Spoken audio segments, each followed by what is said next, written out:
Hey guys, welcome back to a special edition of Warrior Council Wednesday. Guys, this is going to be a great episode. If you like vacationing, I love vacationing. This episode is for you. If you love military, if you ever wanted to possibly even get into a franchise, you definitely want to listen to this episode.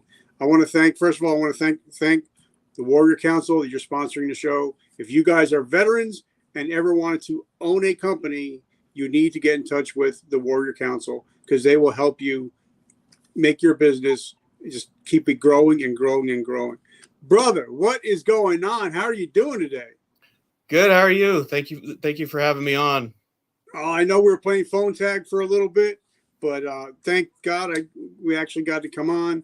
Marshall recommends you 100%. So any friend of Marshall is a friend of mine. Nice. So talk to us a little bit about you, where you come from, and where you grew up, and what kind of little kid were you? What kind of little kid was I? Yeah. So I was born and raised in Southern California. Born and raised here, and grew up in the area of Orange County all my life, and then of course I went on to serve in the military after high school. But yeah, when I was a kid, I guess I was the one that was always dirty, getting into stuff, getting injuries. I have stitches here. So yeah, I was the rambunctious one. The daredevil. Now, were you a big reader? Were you good in school?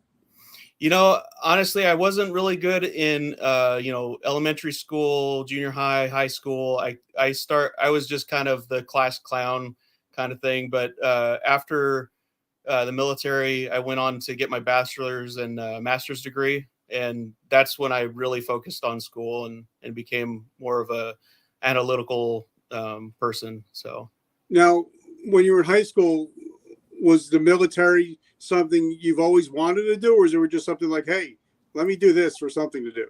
So fun fact, both my parents were in the Marine Corps. So I kind of grew up, my dad was, always watching the Marine Corps movies, Full Metal Jacket and things like that. My mom was always talking about, how much of an honor it would be to serve your country and things like that. As high school approached, we didn't have an ROTC on campus, so I became the president of the military club, and it was just all about, we would visit military bases, and the point of the club was to establish ROTC eventually, but it never came about as far as I know. But that seed of wanting to go in was in me. But after high school, I just it kind of fizzled, and I took a few years, working in different odd jobs. And then I think I was about 22 when I joined. That, just came back to me, and I said, well, hey, whatever happened to that wanting to go into the military thing? And I ended up joining. Now, what branch did you serve? The Army. So how much shit did you catch for joining the Army? So that was my rebellious move. Both my parents were Marines. I just thought I'd stick it to them one last time and join the Army. Now, so I love hearing everybody's recruiting story. So talk to me about being a 22-year-old walking into recruiters. Tell me about your story. What job you took and why you took it. Honestly, I took the job because it was what they were offering me at the time, and it had a high bonus. It was like 10 grand or something like that. I wanted to do something else, and honestly, I can't remember what that was at this time, but we're talking 15 years ago now, something like that. But yeah, it sounded cool too. It was artillery, so the MLRS rocket launch systems. Basically, I would be the communications for that, sending the coordinates and all that stuff. So it was kind of right up my alley. Now, did you immediately take to the military? Oh yeah. I did very well in basic. I took my dad's advice and he said, just be a ghost, just blend in with the crowd, don't let them learn your name, because then they'll just pick on you for the rest of the time in boot camp. So so I just kind of went along with it. But I knew when I went in that I didn't want to be a lifer. I knew that it would just be kind of like doing my 4 years and getting out and joining the civilian world again. So now, I've talked to now probably over 500 people on the show. And a lot of us, when we get out, we struggle because, like, for me, I wanted to be a lifer. I wanted to do 30. I only did 23. But you knew you were getting it, and you knew 4 years, I'm out of here. Did you start planning your release, and how did that work out? Because like like Mike Tyson says, everybody's got a plan until you get punched in the mouth. So what was it like, for you getting out, and what was your transitioning like?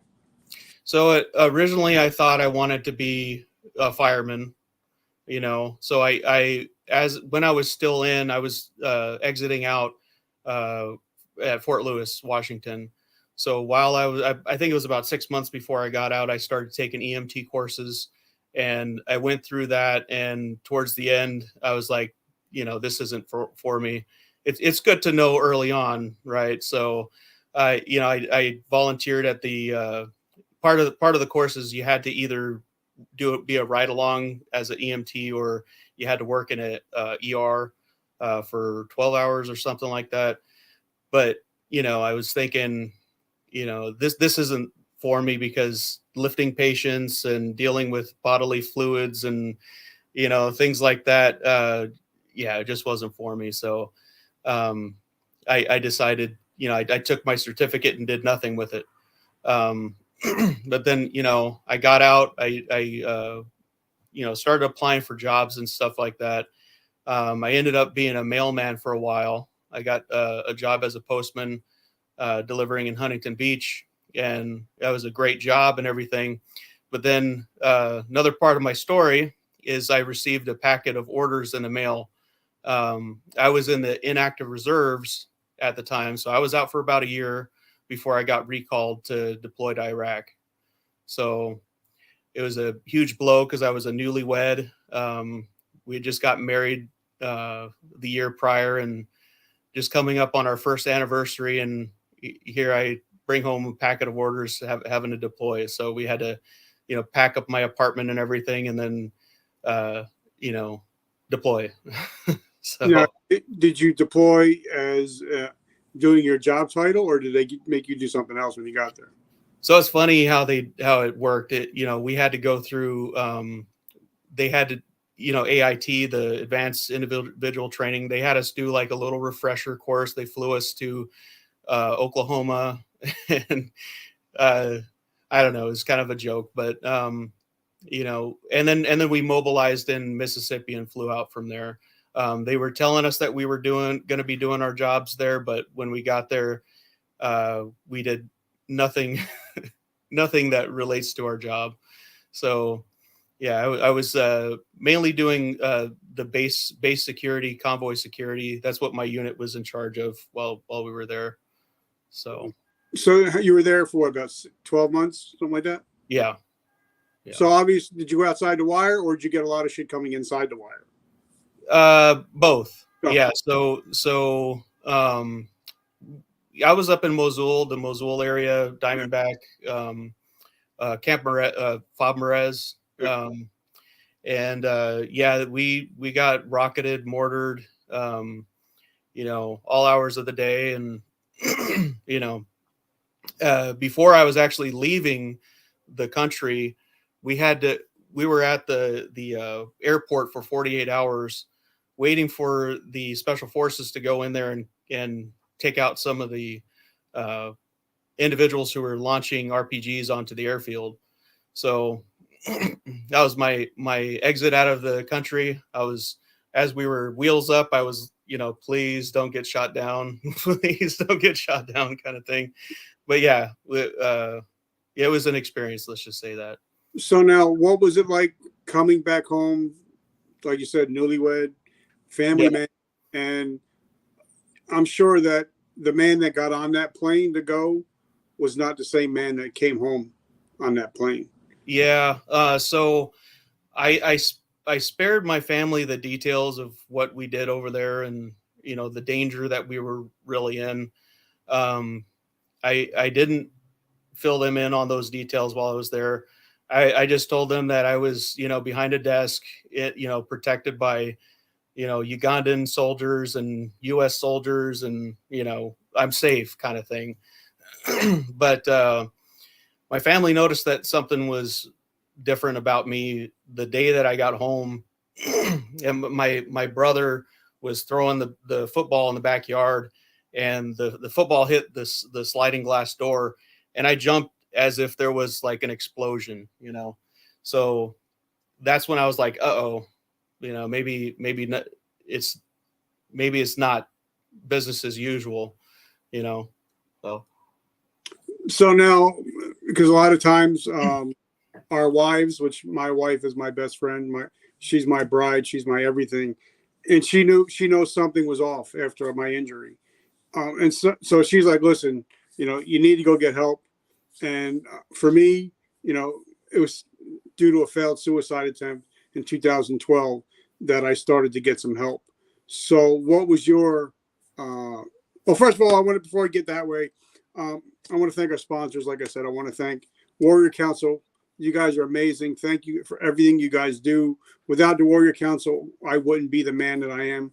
I wouldn't be doing what I'm doing. So thank you guys. And also, guys, if you love coffee, check out the brand new coffee we got out. It's called Vertical Momentum Coffee. If you guys missed that Army Mud, that's what it is. Twice the amount of caffeine, no crash, an amazing taste. And 100% of the proceeds go to help veterans struggling with homelessness and PTSD. So if you love good coffee with a great mission, write coffee down below and I'll get you the information. So now talk to us about your come to Jesus moment when you decide, all right, I'm sick and tired of being sick and tired. I need help. Yeah. I think it was, I was kind of over drinking. I was trying to escape, trying to, I don't know it. And it just sort of affected, my relationship with my wife and things like that. And I just kind of had to decide, do I love my family more? Do I love my family enough to say, hey, I need to get help. So that's kind of when I reached out for counseling and stuff like that. So. And I've been going to the same counselor for 11, so I think everybody needs a therapist. But yeah. Now, when you got back and, because once you go outside the wire, once you've been in a combat zone, it's pretty hard to go back to working a 9-to-5 job, So, and a lot of us, like when we get out, we're like, we go to start our first 9-to-5 job and we're like, they get in at 9, go to the water cooler, at 5 o'clock, they're out the door and you're like, wait a minute, where are you guys going? We still got shit to do. Yeah. So what was your transitioning out the second time into the business world? What was that like? So after getting out of the military the second time, I decided to focus most of my energy on my bachelor's degree that I was working on at the time. So I believe it was about 3 years that I was just unemployed, just focusing on my bachelor's degree. And then year 4 is when I got hired at a corporate job working in the HR department.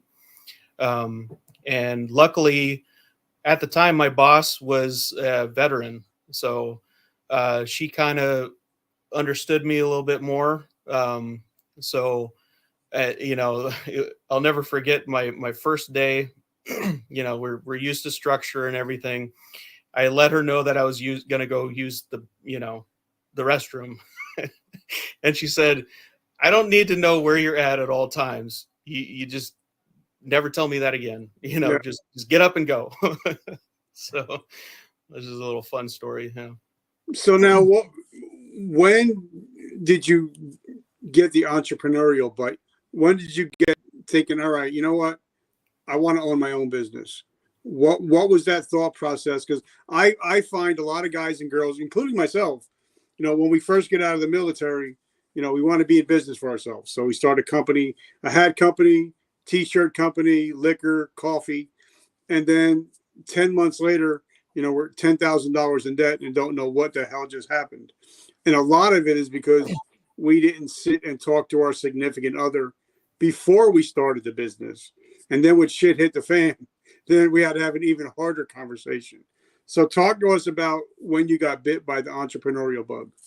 So through talking to people and stuff before choosing a major and stuff like that, it was like, people were saying that if you want a good job, if you want to go into management, you go to business school, that's what you do. And then, after getting the bachelor's degree, I heard if you want to move up into management, upper management, you got to get the MBA, so I was like, okay, I'll go get the MBA. But somewhere in between that process of going to business school, it's kind of usual for MBAs to get that inkling to start their own business. And somewhere in between there, I want to, start my own business. And I wanted to do it for years. And then, I guess it was getting laid off during the pandemic that really did it. It was kind of either I do it or I don't kind of situation. Now we had our Warrior Council meeting today. We do every Thursday, which is great. It's a great mastermind. If you guys love to be in a mastermind, definitely check it out. But we were talking about how a lot of people go to school for business and, they'll get their MBA, but the people that are teaching those courses never started a business, never had a business. So it was just theory. So what was it like? You got your MBA, you're out into the business world, and then, there's a difference between being, book smart, street smart. So what was it like hitting the streets with an MBA? What were you like? And now what? What was that like? Yeah. So like, I like to say is, especially with MBAs is that we have paralysis of analysis. We overanalyze things. And I think that kind of, stunts my growth as for my business is, I'm just over analyzing everything. And that's, before I started the business, I was like, you got to stop that. You got to either jump in the water or just, keep going down the corporate ladder, rabbit hole. So I figured I was doing myself a favor by doing that. So, okay, because I was involved in a franchise for probably over 20 years. And, franchising, I had one of our Warrior Council members, I just released his episode yesterday. His name is Joel Stewart, and we all know him as the franchise guy. So if you need a franchise guy, definitely reach out to Joel Stewart. But franchising is not for everybody.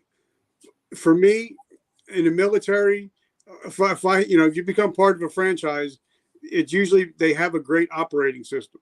And for us, we know how to follow in the standard operating procedures. So it's pretty much, it teaches you everything, and it doesn't really give you a whole lot of wiggle room. So what made you decide to go the franchise route instead of starting something on your own? It's, I just didn't want to reinvent the wheel. I wanted to get into something that had the systems and processes in place to ensure my success. I don't know the statistic, but, businesses have a bad, statistic when it comes to failure. Yeah. And I wanted to give myself the best chance of success that I could. And that's why I chose Property Management Inc. As my franchise, because they do have the systems and processes in place, to make your chance at entrepreneurship, successful. Sort of like how every McDonald's has everything in place for you to get your, McDonald's successful, your location. That's the same way with PMI. And, one thing I was just going to, something I was just about to talk about. McDonald's don't have the best hamburgers. Right. We all know that they don't have the best hamburger. but they have the best processes. And once you get with a company that can figure out the process, and then you will be successful if the processes are in place. But if you're a person that wants to do their own thing and, 1 week do this, 1 week do that, owning a franchise is not for you. So what was it like opening up a franchise and then, in the middle of COVID? What was that like? What was that oh shit moment like? Yeah, so that was a big challenge for me. That my first year was very tough because, different parts of the country some of them were more locked down than others, and enforcements here and there. But California, and especially in the LA Orange County area, was pretty closed down, and the corporate office would just say, hey, just go to the real estate offices, introduce yourself, to create referral partners and stuff like that. And my first day doing that, I showed up with a box of donuts, and the poor girl at the front desk was like, no, we don't take any outdoor people. You got to set an appointment, let us know ahead of time that you're coming, things like that. So it was difficult. And then you have meetings with homeowners, and, some of them were, they didn't want to meet in person. They want to do over Zoom, and, in business, it's just so much better, face to face. And that's when you kind of close the deal. So it was tough the first year, but we're finally, I think, turning that corner and, hitting an inflection point for my business. But one thing which I'm really glad, that you pointed out, that, sometimes you have to pivot, and whether that pivot is meetings through Zoom or whatever it is, sometimes you have to pivot in order to survive. And a lot of business owners, they're taught, they have the old school mentality. Well, this is the way it always is. This is the way it's always going to be. And from people that I've interviewed and talked to, some 8, 7, 8, 9-figure earners, they say that if they hear that from a business owner, they're going out of business. Mm-hmm. Because who would ever thought that Toys R Us would fail, Radio Shack would fail, is because they did not pivot. Right. So how did you go about, like you said, just tell us a little bit about how you stayed afloat that year, 18 months while COVID was going on. How'd you pay the bills? So I was hoping that I would be able to pay the bills by just getting my first clients signed up and things like that. But, I was doing, Uber delivery and, just everything, trying to, any side gigs that I could pick up in order to, fill in those gaps. But yeah, I didn't end up getting my first client for about the first 9 months or so. Okay, so now, we're looking at, I'm in New Jersey. I think we have the same kind of governors, so I'm not going to talk about that. But we were on lockdown for a while. But then things started, opening up a little bit. So obviously you had to be like, okay, it's time to put foot to ass now. We're starting to open up a little bit. Now I got to really put in double my work that I'm doing now. So what did you do when everything started opening up? How did you start looking for customers? So I was looking for struggling Airbnb hosts, on the platform, and things like that. Going to different events, BNI groups, really trying to get myself out there and hitting the pavement, going to different real estate offices that were open and things like that to, shake hands, get to know people in the industry. And, I started getting some referrals here and there from these people, thank God, so, but yeah, that's what I just had to do. Now, did you have to start getting, a little bit more active on social media? For me, I knew that I realized that everything is digital marketing now these days. Everything is in this little box that we're looking at right now. And if you do not become a part of that ecosystem, you're not going to be a part. You're not going to be around very long. So talk to us about how you had to start growing your business on social media too. Yeah, so I'm on Facebook, Twitter, LinkedIn, all the above kind of thing. And I do posts, weekly posts here and there on Facebook, and I've also generated business pages for my different properties and things like that, so that I can show people that this is properties available for rental. So social media is huge. As much as I don't like social media, I got to be on it because that's where business is.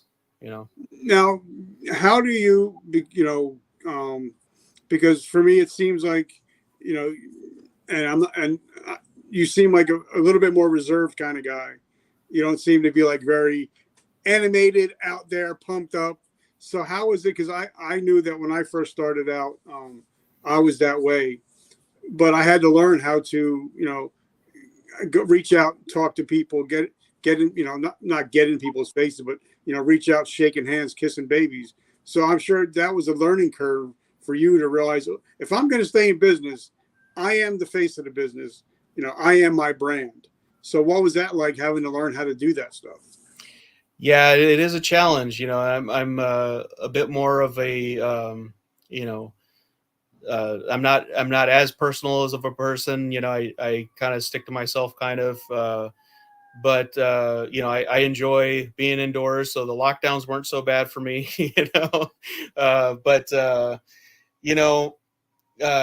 It's just something that it's going to be an ongoing thing for me. A struggle. Just getting myself to get up and get out there, kind of thing. Just making the appointments for these events and putting them on my calendar and showing up, and just not worrying about the rest. Now that's something I want to talk about, because I believe that, like Mr. James Clear wrote in his book Atomic Habits, that 40% of what we do every day is just by habits. And if you want to be successful in life, you have to either you rule your calendar or your calendar will rule you. Now, like I said, I had Mr. David Meltzer on the other day, and he says, there's a lot of people out there, they'll block out time for calling, calls, meetings, but they don't block out time for their wife, their kids, grandma, and they don't live a very happy life until they lose it all. So talk about, how you build out your day and how you make time for your family also.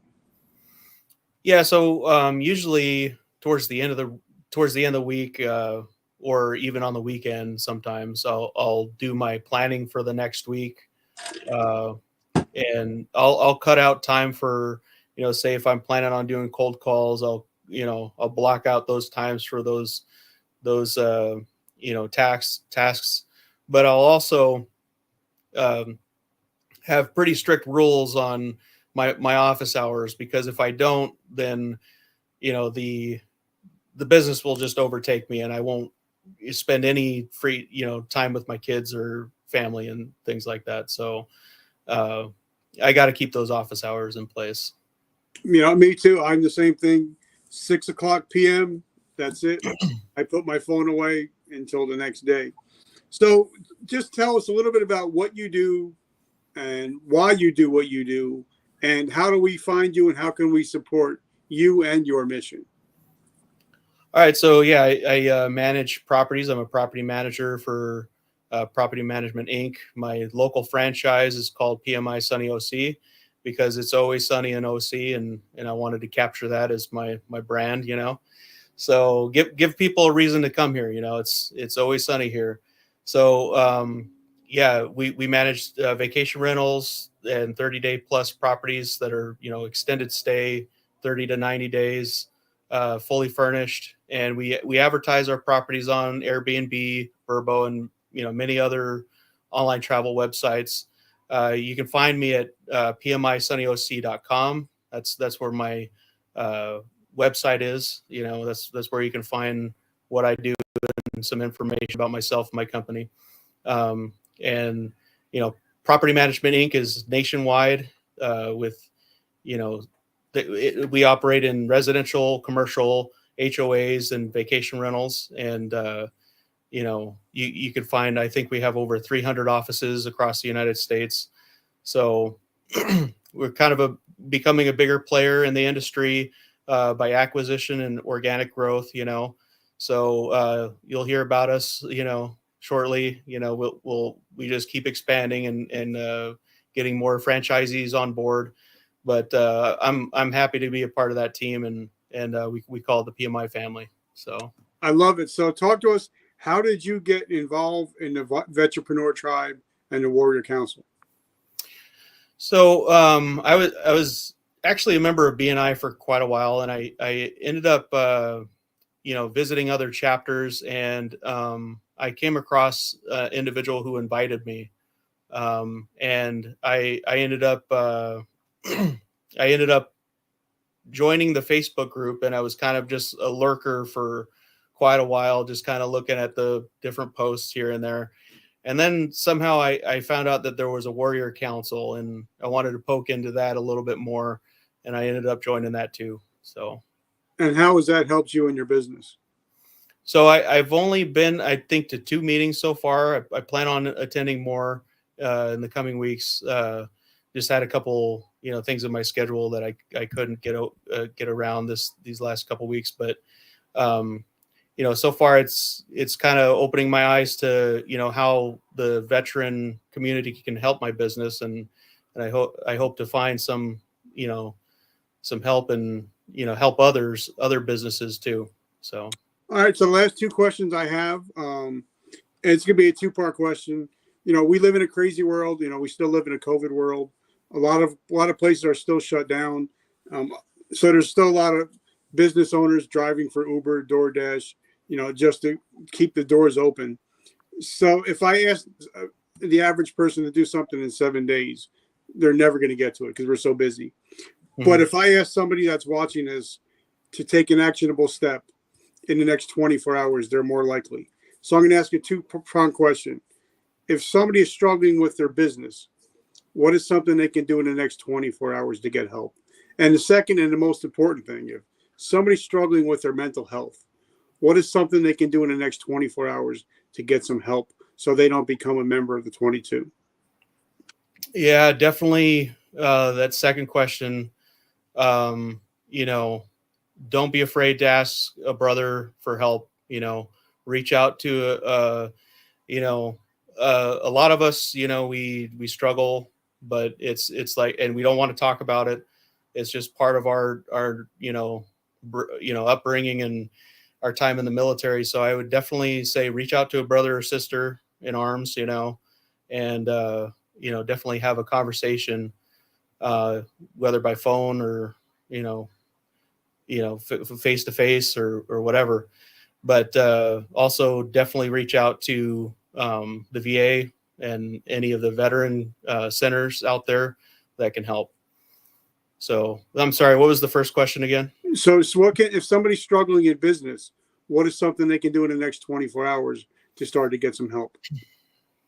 So I would say, figure out how many no's does it take to get to a yes. So if you're trying to sell, you're trying to get your clients, and find out that metric, how many no's it takes to get a yes, and then use that as your goal. Say, like what I do is I say I'm going to get my 15 no's for the day so that I can get that one yes. As long as I've been doing this, that you're the first person that ever said that. So I want to say thank you for that. I think that's great.